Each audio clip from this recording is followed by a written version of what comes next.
mad, they hide. Thinking the badge is better than having some heart. Okay, look now, look how they running. They beating white people down just to show us what's coming, or to show us we nothing, or to show us we only welcome when singing or balling. You shut up and dribble.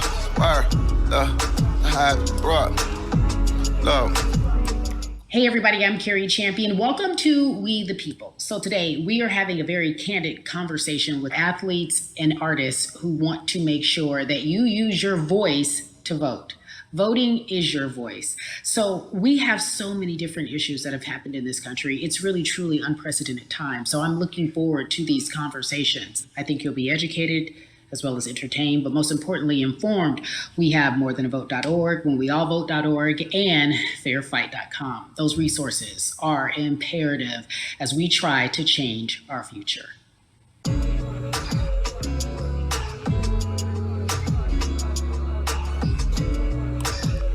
Yeah, There's no way that we can talk about hip hop, or even the fact that we want to talk about activism, Black voter suppression, without bringing in this guy straight from Port Arthur, Texas. We are talking about Bun B. He is an activist, a scholar, and an all-around gentleman. Thank you so much for spending some time with us. Bun, I don't want to start heavy, but I guess I have to, because that's where we are in the world today. It's heavy as hell. And when you think about what needs to happen in this country in terms of change, what's the first thing that you think of? Equality. That's pretty much the first thing that comes to mind, right? Black people need to be seen as equals in this world.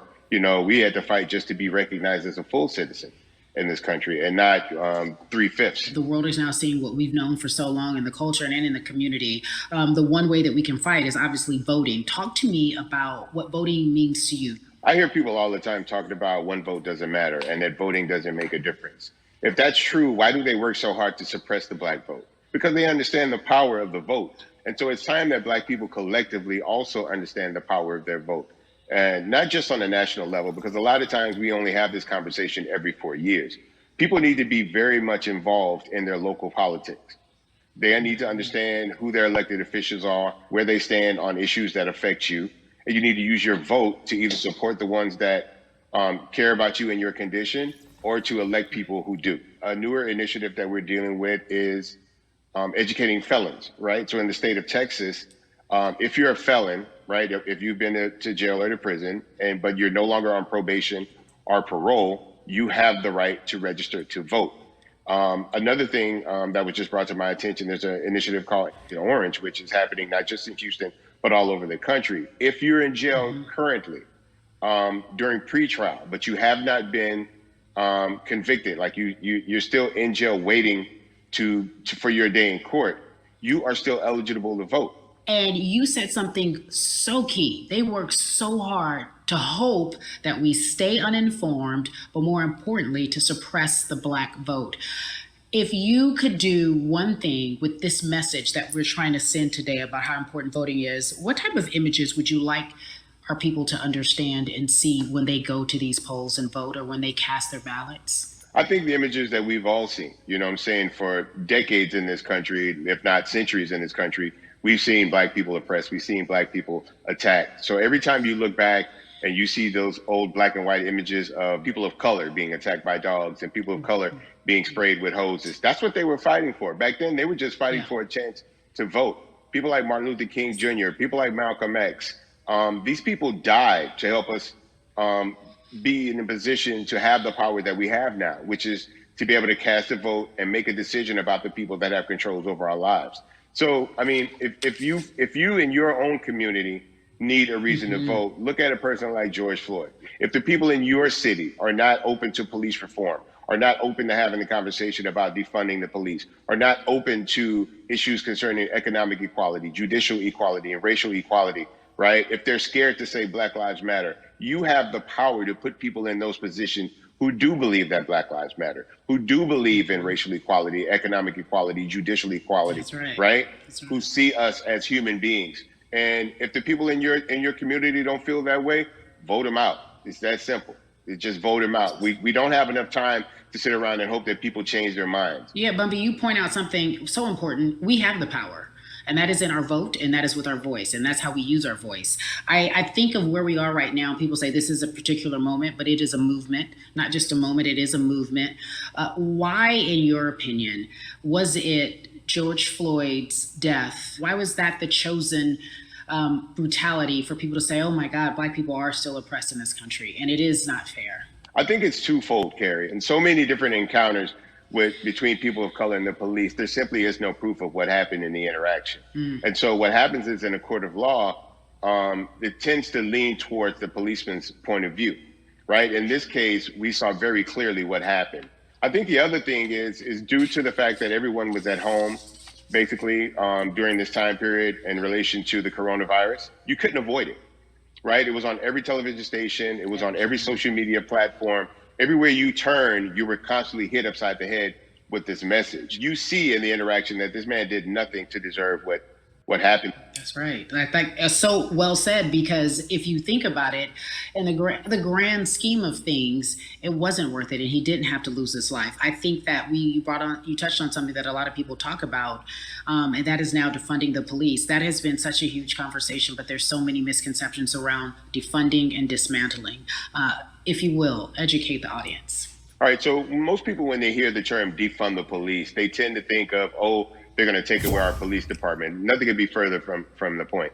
Defunding the police means that in certain communities, even in Houston, take for example, we had over $1 billion allocated to our police force. Now, what is that money being used for? Some of that money tends to be allocated towards riot shields, right? Pepper spray, right? That kind of thing. That's only used against the people that fund this budget, right? So why would the people want to supply the police with the means to oppress them? If the police are concerned about the situations in certain communities with a higher crime rate, well, higher crime rates tend to happen in communities where there's not employment opportunities, right? There's not a lot of social services, and people are going to do what they need to do to take care of themselves and their families. When the community has more opportunities for employment, more opportunities for upward mobility, then they tend to be less of a strain on the government. They tend to have a lower crime rate. And because of that, we'll have less need for the police in those communities. You are passionate about so many different things in terms of making sure that we are holding our leaders accountable. Talk to me about some of the other projects that you're working on. Well, right now, obviously, being a part of More Than a Vote is essential. We're dealing with primaries in this country right now. And we just want to educate people. We want to inform people because people are tired, they're angry, they're concerned, and they want information and they want action. And so we want to make sure that we give them the right information and lead them in the right direction. And we thank the people that do not look like us for standing with us right now, because it's very important that people who aren't Black be involved, because if Black people could have gotten rid of racism, we would have done it hundreds of years ago. And so I'm trying to use my voice and my platform just to let people know that if they feel like I do, there's a number of places they can go to enact change in their community. People need to know about how their city council runs. They need to know that they have the ability to speak when city council meets, to let them know that that's not the way that they feel their city needs to be run. Those are not the places that they feel the money of their community needs to be allocated. And Bubby, even a step further, they can run for office in their local community. They can run for positions. Like, people act like they leave it up to somebody else. If you're upset, it's not hard to get on the school board. It's not hard to be a part of the city council. It really isn't. And depending on how small your town is, you could be a mayor. The power is with the people. And we need to just know that that's happening. Absolutely. And it's always been with the people. You know, if you look at Trayvon Martin's mother, Sabrina Fulton, right? She felt that there was a system of racism and a system of oppression that led to her son's death.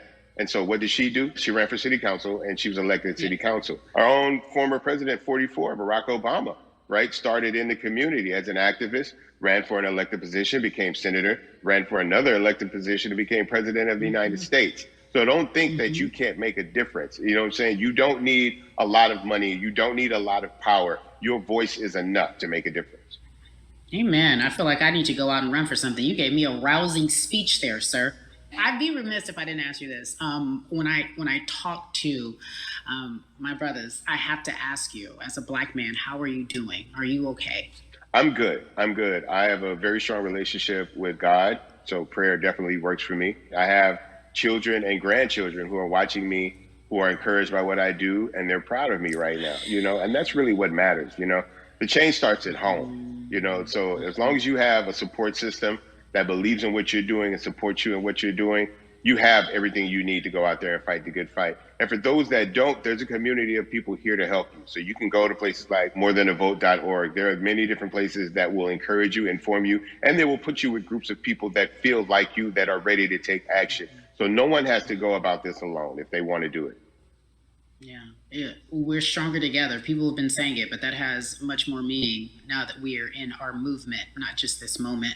Bun B, it has been an education, always a pleasure. Thank you so much. I appreciate you. Keep fighting the good fight. Keep up the good fight.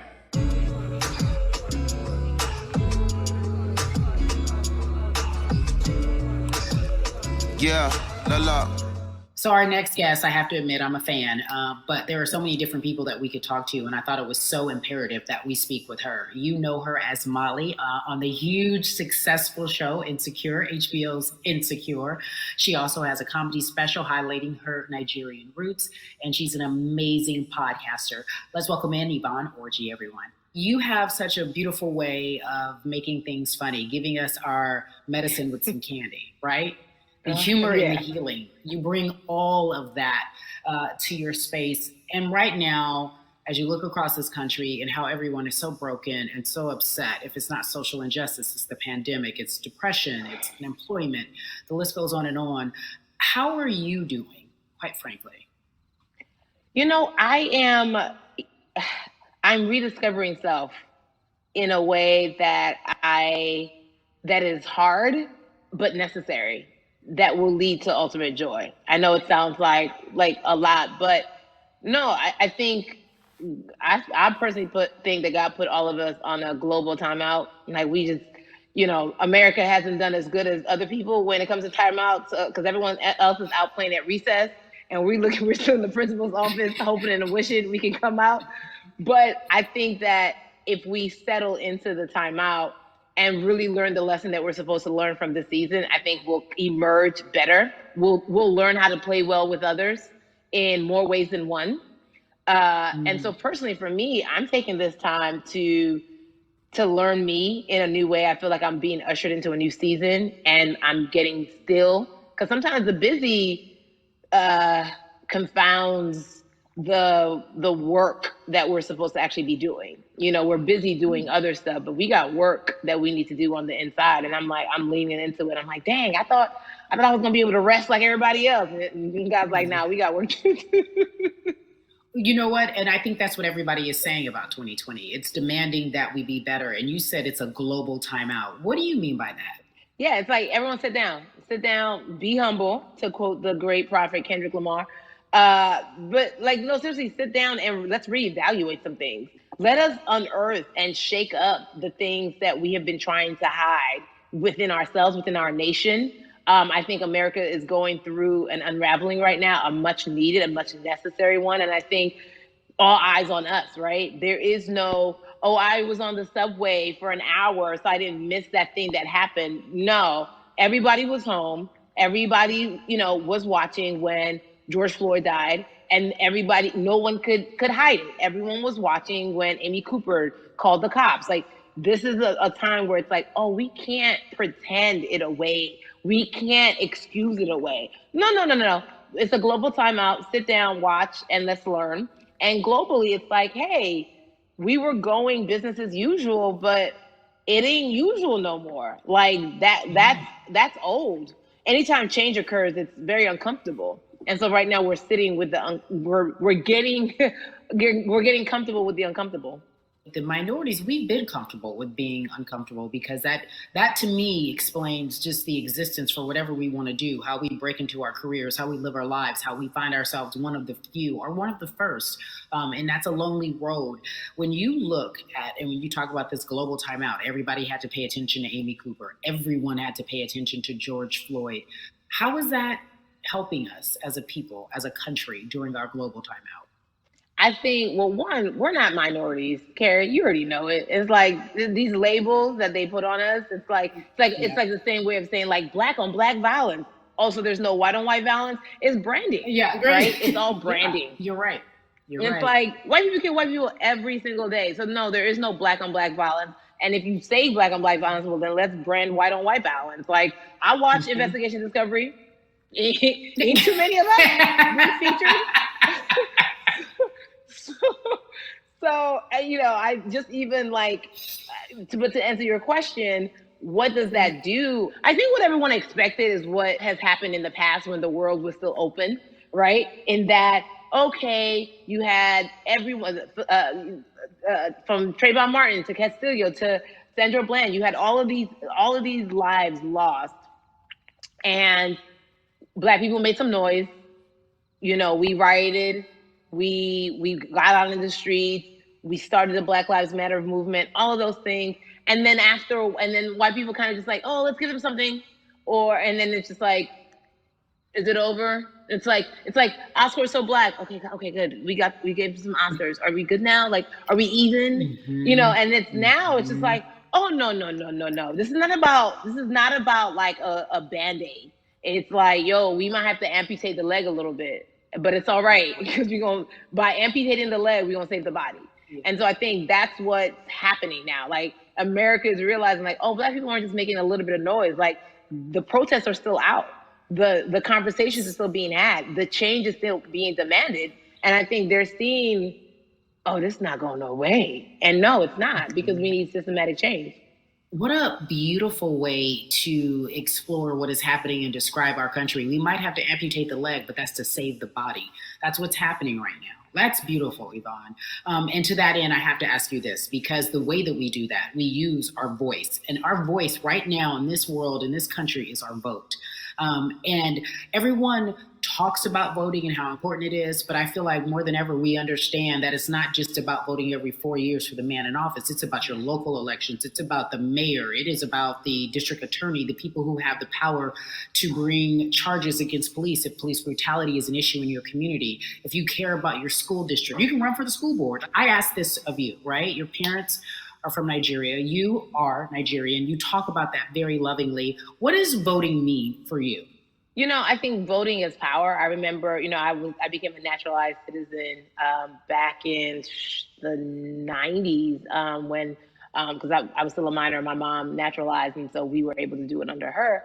And just even that power of, like, we're American citizens and all the access that we have by being citizens, one of those accesses and those access to power being voting, it's a big deal. It's a big deal because not only do we have the opportunity to be in this country, but now we can be of the country. We can be of the systems. We can be of the rules. We can be of what it actually affords.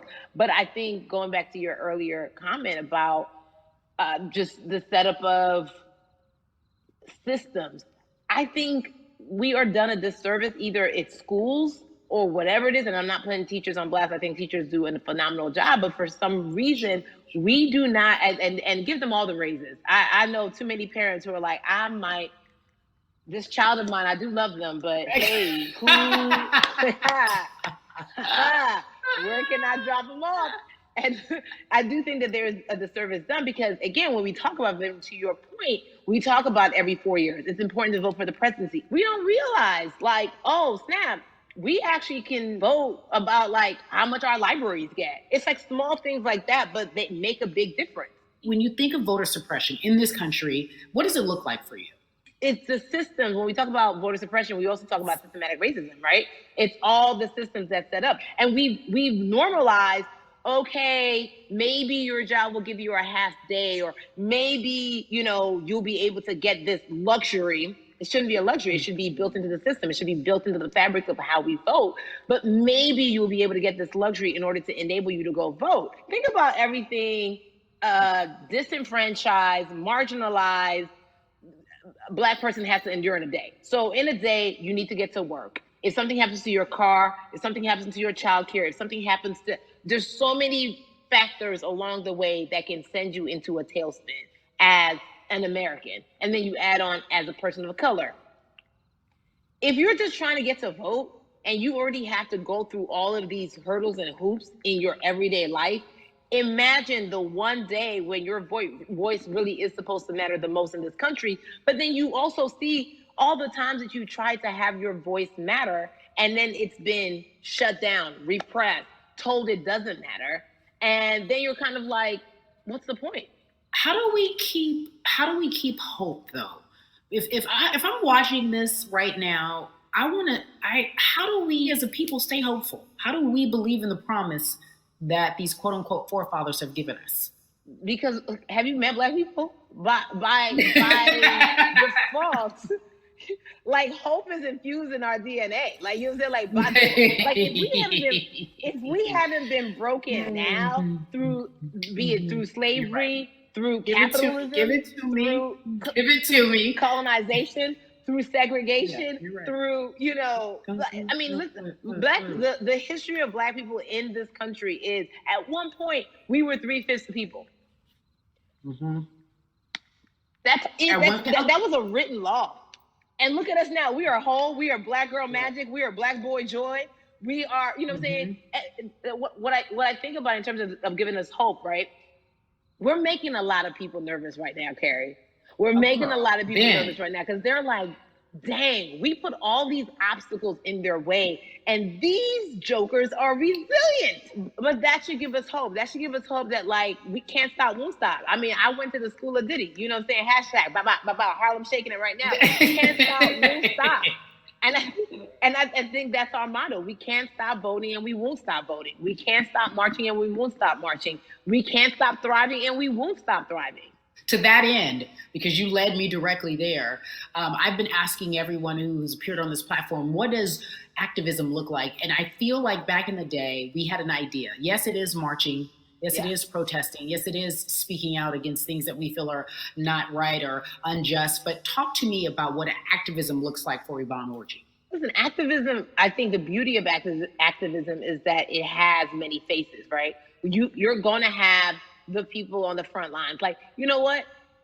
Martin Luther King marched, but there were a lot of women who were in the homes like, hey, BT Dubs, when they come back, this is how we support all the people who are marching on the front lines. And we're going to be here doing what we know to do best here. And you know what? Somebody needs to bail them out of jail so now we need to be in the community, getting money or whatever it is. So it's like everybody has a position to play. And so play your position like a shortstop, bruh. So whoever you are and whatever you do, play your position. So activism could look like, you know what? I'm not the one that's built to be on the front line, but you know what? My pockets go deep. So I'm gonna support the people on the front line. I'm a comedian. Black joy is a form of activism. There's always a call for entertainers or celebrities that have the platform to do something. Why aren't you speaking out? I'm not a believer in thinking that it's mandatory. Like you said, everyone can be an activist and be activated in different ways. But talk to me about the connection. Talk to me about the marginalization in your world and how you feel like it even inspires you to say more and use your platform to do more. Beneath the surface of what we do, like Niecy Nash says, it's the who. Right? The who is the person who's going to be like, hey, let me call this out. Either blind racism in terms of overt racism, in terms of ways that we can be better, in terms of ways that we can actually be more uplifting to the community that you may not even realize that you're serving. Before I let you go, talk to me about the urgency, in your opinion, for people to vote, our people to get out and vote this coming election. Yeah, I mean, guys, if you think you're tired now, I'm telling you right now, we cannot take this sitting down. We can't take this jokingly. I understand that it may be hard to figure out who to vote for, but at the end of the day, we got to vote for our families. We got to vote for our legacies. We got to vote for continued progress. We have to vote for upward mobility. We have to vote for equality in a way that is long lasting. And if we succeeded before, we can do it again. We talk about the hope. This is the time. This is not the time to give up. This is not the time to pretend a way that we haven't made progress. We have. There's still much more to be done. And you know what? We might have to get to a point where we pass the baton to our children and our children's children, but we still have work to do now for that generation. Yvonne Orji, you are everything. You are Molly, but you are not Molly, but I love you so much as Molly on HBO's Insecure. You are an amazing podcaster, Jesus and Joloff. Shout out to Lovey. And then we also have movies. Like you, The World, you're a model, a cover model. Also, wait, don't let me forget your hugely successful stand-up comedy special on HBO. Girl, you're doing it all. And I am so grateful. You are truly the dream, not just the American dream. You're the black girl, brown girl, do it all dream, the immigrant dream, everything. You're a beautiful, beautiful soul. I really, really mean that from the bottom of my heart. Yvonne Orji, ladies and gentlemen, nothing but the best and excellence personified. Thank you so much, my friend. I love you so much, Mama. Mwah.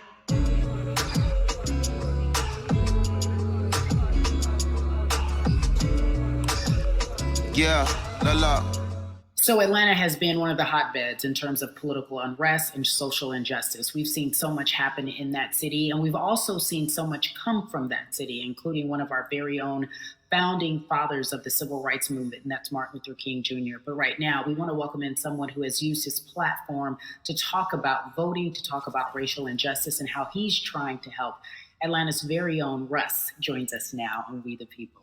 Russ, I'm not going to fan out and tell you what some of my favorite songs were that I listened to repeat on yours. We're going to get to the topic at hand. So Amazing. We got to talk about, recently you did an interview where you shared your outlook on culture and music. And you also were very candid about the fact that you have a privilege and that it's necessary for you to give back. Tell everybody about what that means. It's very obvious, I'm white and I'm in Black culture and I'm benefiting financially off of it. So I feel like if you're a white person financially benefiting off of Black culture, you have to put finances back into Black culture. It's just that simple. The screenshots with your feelings, it just comes off like fake empathy because it comes off very dismissive and very, oh, that sucks for y'all. But anyway, back to what I was doing. Have you felt that way always, or is it now because of the time of where we are in this country? I've always had the feeling. I think now it's just obviously elevated. It's a new level and there's new, it's to the point now where you can't, first of all, you can't not say anything. Second of all, though, I just think saying something isn't enough anymore. I think, if you have the ability to put money back into a culture that you're financially benefiting from, you have the ability to, you should. It's interesting that you talk about it in that way because some people do believe that silence is the best way to go because it's hard to talk race, especially if you're white and you're in the Black culture. People just feel as if they can't talk about it. They feel awkward. They feel as if they don't have the privilege or the voice or the words. How do you find yourself right now in terms of interacting with people when they want to talk to you about social injustice, police brutality? What's going on in this country right now? Well, first of all, picking and choosing whether you want to be silent or not about race, that's a privilege in and of itself. But I try to just do my best to listen to the Black people around me and the educated Black people I have in my life. So I do my best to not act like I have all the answers for everything, especially in a culture that I'm not from.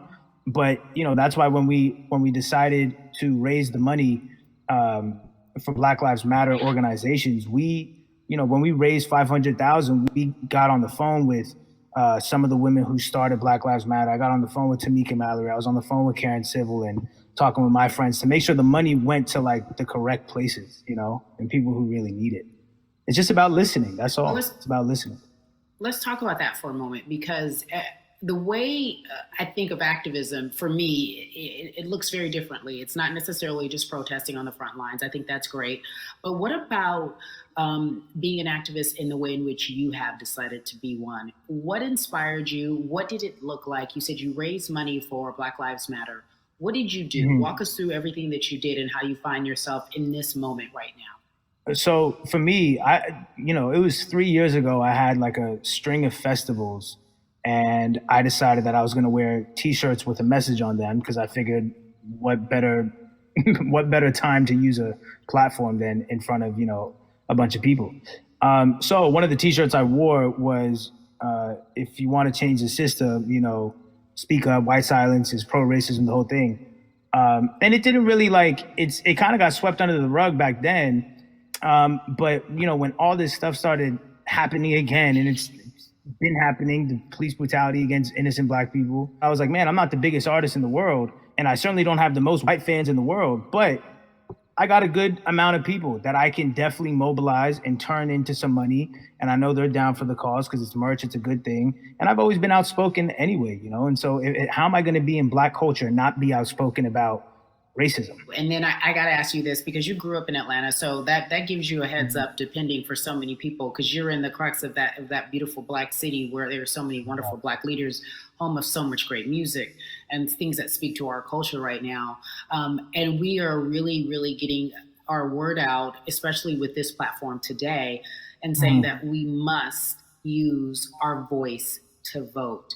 Talk to me about what the importance of voting for you in this upcoming election. Yeah, so full transparency, I had never voted before, ever. And because, I was one of those people who was like, my vote doesn't matter. And, I don't know, maybe it's because I was younger, maybe it's because I really thought that, or I don't know, but I just think that it's got to, now this is a bit of a privilege to say it's got to a breaking point for me, because obviously it's been past the breaking point for Black people. But I think that as a whole, the young people need to get out and vote, because we're the ones.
This kind of words are simply not enough anymore. We gotta do something, whether it's raising money, whether it's voting, or all the above.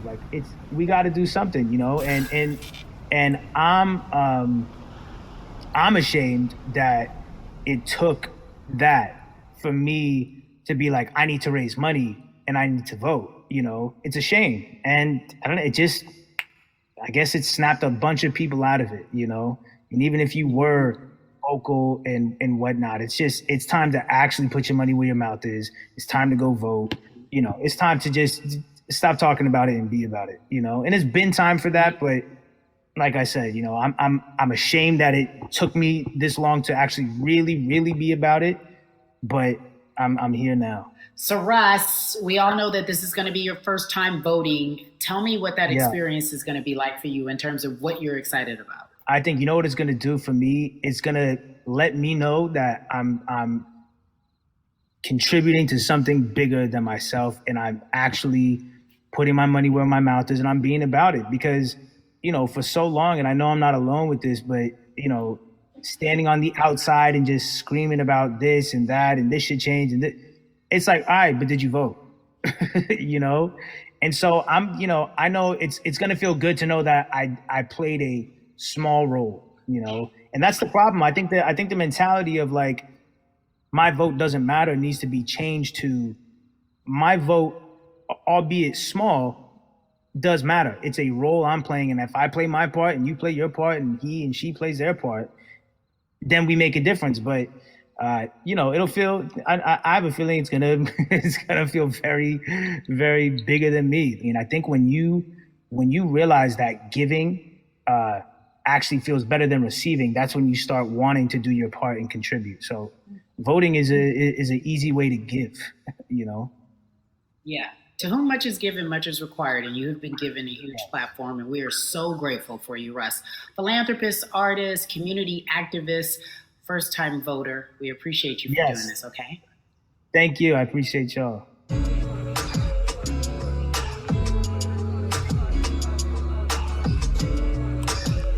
Yeah, la. So cities like Atlanta and Chicago have been at the forefront of the discussions, especially now in this country when we're talking about COVID-19 and systemic racism, as well as police brutality and what we can do in this country. Again, we're continuing our conversation, letting you know that your voice is your vote and your vote is your voice. We can change where we are in this country. Currently, I'd like to welcome in Chicago Cubs right fielder Jason Heyward. I appreciate you.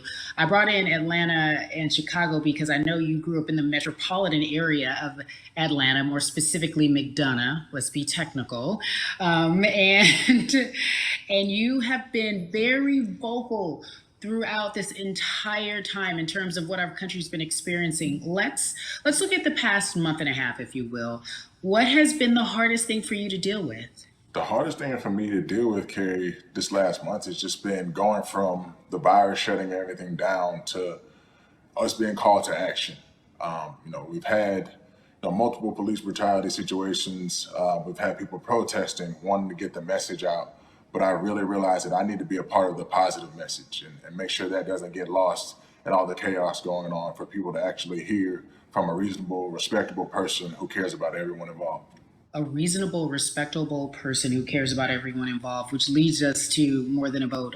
It is a beautiful collective of Black athletes and artists.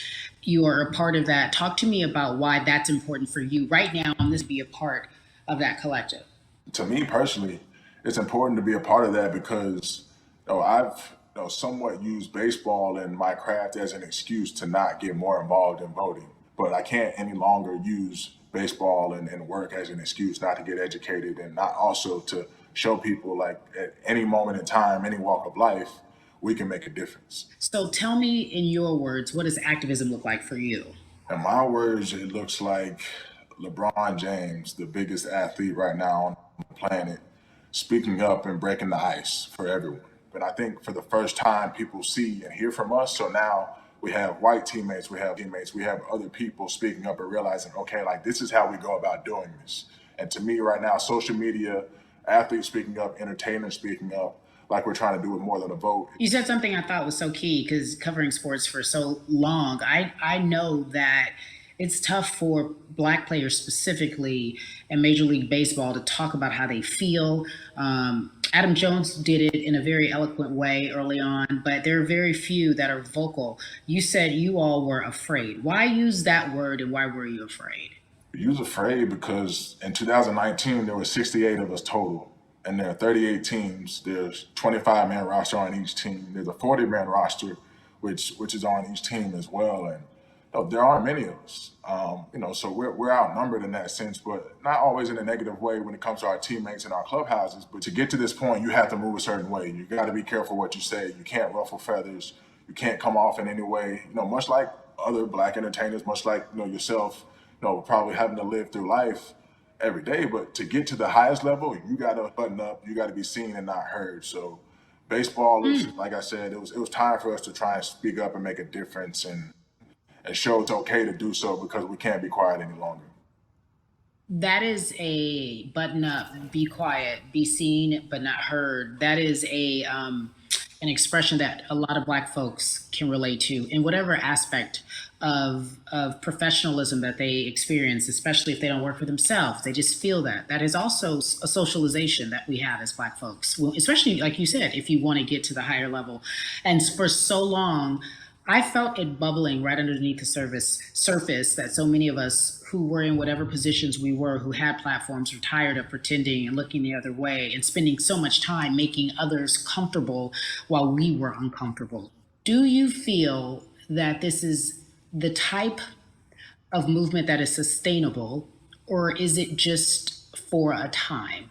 No, it takes everyone joining in on the conversation. And right now, I feel like more than ever, there is little things as possible to distract from bigger issues. And we saw on draft day, we saw our president, Theo Epstein, holding up the sign saying Black Lives Matter and wanting to include the rest of MLB in that.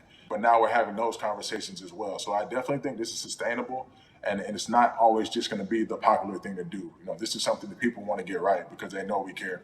Jason, you said you think it's sustainable, that what you're seeing, especially with your colleagues in baseball, that this can be something where you're feeling more comfortable, feeling more safe to share how you feel about social injustice and police brutality. What are you doing right now in this moment with your platform to help change how we look at voting and how to educate the culture and the community about voting? Well, first, what I'm doing, Carrie, is joining up with More Than a Vote and joining up with other athletes and entertainers to get that message out and use our platform in that sense as a group. And try to create a brand with this to make it something that's not just about the election coming, make sure that it's about people getting educated for years to come and figure out where to vote and how to vote. We've got people in different areas that cover different demographics and influence different areas of people. And as a baseball player, as a Black baseball player, I feel like now, like we talked about, is finding the time to show people that you can use your voice in this profession. You don't have to be afraid. And to me, that can help a kid growing up. He can see me, he can see other guys that were in the video we posted saying, hey, this is what they're standing for. They're speaking up for these things, and it's okay to want to play baseball. It's not lame. It's not something I have to be as afraid of as I was before. So I feel like that's my role in this. I have a younger brother as well. He's 24. He also plays baseball. So I've got to lead by example. I can't just always, come up with a good answer that sounds good on TV when I get asked a question on, what do we need to do to make changes. I'm joining up here to make sure that I take action and get educated myself. For one, so many people, I feel like in Atlanta, they're on the move. Well, when you want to try to make a vote and try and cast your vote, you have to do it by mail. You have to sign up for the absentee ballot. Then you have to get another ballot in return. They have to send it back to you. Well, for me personally, they didn't send that back until it was too late, right? We didn't get it in the mail to the address that's an Atlanta address at my parents' house. We didn't get that in the mail until it was too late. And then from other friends and family that are still in Georgia right now, I just hear about them being held in lines too long and trying to get off work. And we know how it is for any family, but let alone a Black family in the city or in the suburbs trying to take care of their family and trying to provide for them. You try to get off work, and then you're like, wait a minute, you start looking at the clock. It's like, oh, this is not going to happen today, right? And so I saw, Mayor Keisha Bottoms, reach out via social media to people and say, hey, I'm going to address these issues right now. I need y'all to stay in line to cast your votes. Keep hanging in there. So to me in Georgia, that's what that looks like. Well, it's interesting that you even bring that up because there have been all these images specifically from Georgia, because that's such a battleground, where you see people, especially when it came to the primaries, doing whatever it takes. And this is real life voter suppression that you're talking about. It's been happening for decades. It's not fake. What you're saying, these examples of sending you your ballot too late after the fact or shutting down the polls at 6 o'clock while people still are in line, that's a real life issue. There needs to be some type of change. And I think that what we're doing right now is fair. But the idea of voter suppression, do you think that is well known, especially with folks, within the generation, your generation? I think it's known in our communities, right? I don't think it's spoke on enough. I don't think there's been enough light drawn to it. Bring it to light. Let people hear about it. Let people learn about what that looks like. And get more people to say, okay, look, like this is going to happen. We have to expect this, and we can no longer make the excuse. We can't say they didn't warn us. Jason, everybody knows, or it feels as if everyone knows that the time is now. America's paying attention to us. We have their eyes. We have their ears. If you look toward the future, what are you most excited about in terms of seeing a change? I'm excited about how fast the word is traveling. The word is being spread right now. The biggest athletes, the biggest icons, biggest entertainers are doing their part, but I'm also seeing people out there on the streets doing their part. When so many things got lost, could have very easily got in the commotion when it came to protests, and you saw rioting, you saw looting. People still stood their ground, and people still went out there and said, look, we're doing this for the right reasons. We're going to come together. We're going to use drones. We're going to use social medias. I feel like this is a new wave of getting things done the right way and just spreading the message. You're right about that. And you're right. People are spreading the word unapologetically. We out here. We doubling down. Thank you so much. I appreciate you. Right.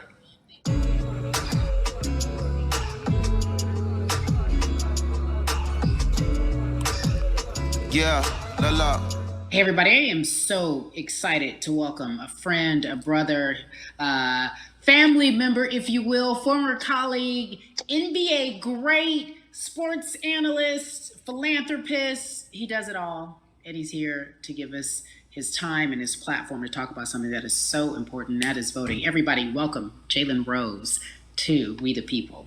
Talk to me about how important it is for the people who know you and love you and look up to you. Why is it so important that you use your platform to talk about voting? Initially, we have to get past the stigma of the mental systemic racism that comes with the presidential race, governors, mayors, senators, judges. We've been conditioned to believe that our vote does not matter. So usually when we looked up at all of those races and people that were running, not only did they not look like us, we didn't believe they were there to represent our best interest. So therefore, as a collective, we didn't mobilize until Barack Obama, and we felt a sense of hope that finally our country is going to do something that we felt would never happen in our lifetime. And I remember being at the inauguration in 2008. I made sure I was there. And we voted. In 2016, we didn't vote, Kerry. We didn't vote. And so many people try to make this political. This is not political. Me telling somebody to vote is like telling somebody to pay taxes. So that's one, getting over the stigma of nobody is going to represent our best interest. And then number two, the reality is that the person that gets the most votes doesn't necessarily win the presidency. That's uncomfortable right there, because that's actually what took place in 2016. The Electoral College chose the president. And if you put all of their pictures up, I'm pretty sure they look a lot more like each other than they look like you and I. How about that? And then the third thing, especially in urban environments, oh man, they create barriers for us, Kerry. It's like you got to jump over the fence, you got to run past the dog, you got to jump on the hood of the car. The lines is 5 hours long. You get up to the poll and they don't work. Elderly people working in the city, while they got the young people who understand technology working in the suburbs. Like, these are all systematic things that try to discourage us from voting. And then finally, we don't have a day off to vote. We need to work. So we don't get a day off. It's gonna be a full day, and I gotta work to pay my bills. So you know what I'm gonna do? I'm gonna mail in vote. And you know what you want people to realize? That counts too. So your vote will be counted if you're able to mail it in. So those are a few things that I hope that we can do and mobilize. And shout to LeBron and his team. Shout to you and everybody involved. We will make a difference. Well, let's talk about more than a vote. There is a Black collective of athletes, of artists coming together and saying voter suppression is a real deal, especially in the Black community. When you just talked about, I got to work, so I can't go vote. And then when we do get in the booth, just in case we don't have to work, do we know who we're voting for? Not only do we have to vote, we got to be educated.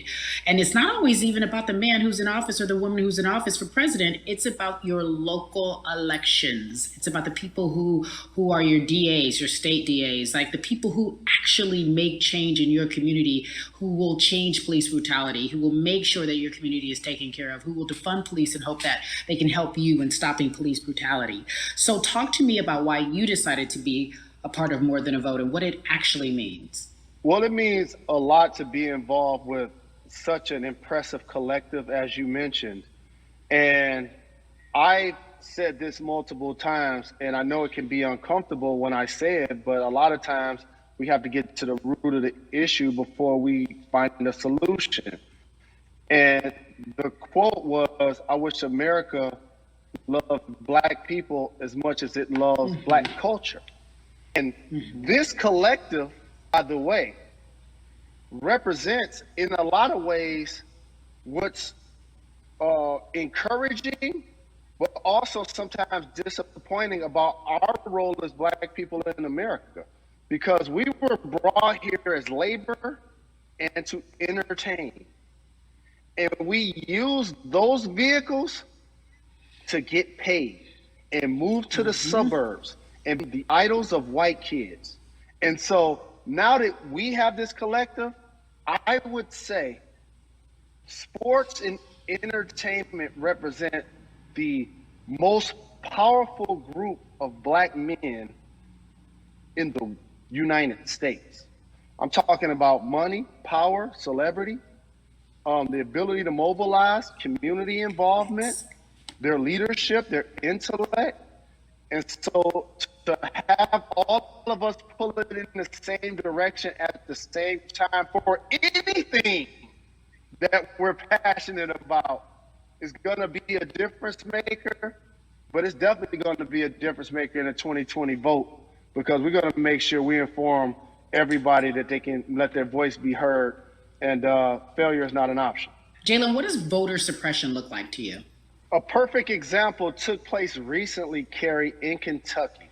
It was 6 p.m. at night, and so many people were standing in line enthusiastic to vote. And you know what they did? Locked the doors. And you know what the people did?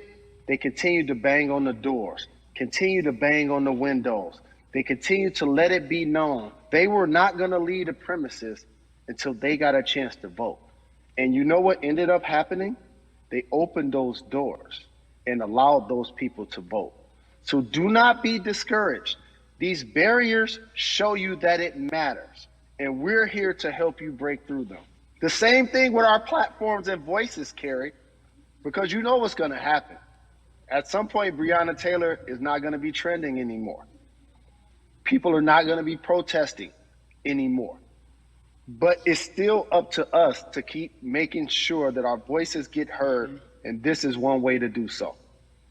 Right, and that is a form of being activated, being an activist. It doesn't have to be protesting. It doesn't have to look like what you think traditionally activism looks like. It's voting. It's that simple. We now have to understand, like, this is a critical mass moment for this movement to continue to hold up as much steam for as long as possible. And that's what this collection is going to hopefully allow for that situation to happen. Jalen, in today's age of technology, it should be easier to vote. No doubt. It's like we call these devices smartphones, but yet I can't vote from it. All of the things that we do in our lives are in our phone. All of these barriers are things that people will need to overcome in order to create a level of enthusiasm to vote. And again, this is not political. It's your right to do so. And there's so many times where you feel like somebody may have gotten done unjustly in your community. Pay attention to who the judges are, who's running for Senate, mayor, governor. Pay attention who's running for president. And let's make sure in 2020 we make a difference. Why is more than a vote so important and invaluable in our community right now? Well, because right now, I think we have an opportunity to let our voices be heard louder than ever. Anytime you see the mobilization of white kids holding Black Lives Matter signs, that means there's a breakthrough. Now, what happens with that breakthrough is the next step. You're going to look down in your email, Carrie, you're going to see all of these companies telling you how they're going to work on their diversity, how they're looking themselves in the mirror. They need to make change, just like in sports, right? Look on the field, and on the court, all those black players. Further you get up, it's like altitude or a ladder. It gets thinner and thinner. And so a lot of people talk about the system being broken. I hate to remind people that it's not broken. It was built this way. And one of our ways to help change the system is to vote. So that's why more than a vote is so very important, so we can make sure everybody participates and gives themselves an opportunity to let their voice be heard. I think it's interesting because you talked about Black men being very powerful in the U.S. if they're athletes and entertainers, because for so long those have been the only avenues traditionally to create wealth. The NBA season comes back. What are your feelings on the season coming back? In the midst of everything that is happening? I think you'll see players challenging the establishment more. You're going to see them saying, okay, if you have all of these marketing and promotional deals, how many of them are with minorities? How many people are you employing, NBA, What about certain teams? Who do you have as a minority owner? Or what about the candidates that you have for positions of power? NBA players have proven as blacks that they are now movers and shakers in the game. They're now the dog, not the tail. So if they decide not to play, some of the biggest social changes and conversations have taken place in sports that weren't during the game. Colin Kaepernick was before the game. The Ali Summit was a press conference. So they could mobilize if they chose to. But when and if you do play, challenge the league. Black Lives Matter on the jerseys. Continue to make sure that every time people are watching the game, they're also seeing the movement happen. Jalen, I appreciate you because you are always entertaining and informative at once. I really, truly am looking forward to the NBA season. Thank you for working with More Than a Vote because your voice, your platform, all of it is needed, my friend. Be safe, okay? Yes, ma'am. I love and appreciate you. One call away always. Thank you. Love you, brother. Love you too. Every conversation that we had today, I hope was helpful for you. I am so grateful to everyone who came on with me to talk about what's going on in our culture and how we need to change. Huge shout out to Jalen Rose, Bun B, Jason Hayward, Yvonne Orji, and Russ. Their words were inspiring, but also important and invaluable. I hope your phone is full with all the information that we've been able to place in front of you. Again, you need to check out these resources because they are so important because we want you to vote. That is your voice. It is important. We, the people, want you to vote. So go to morethanavote.org, fairfight.com, and whenweallvote.org. Again, thank you so much for joining us and paying attention because this message, again, is invaluable. I'm Carrie Champion for We the People.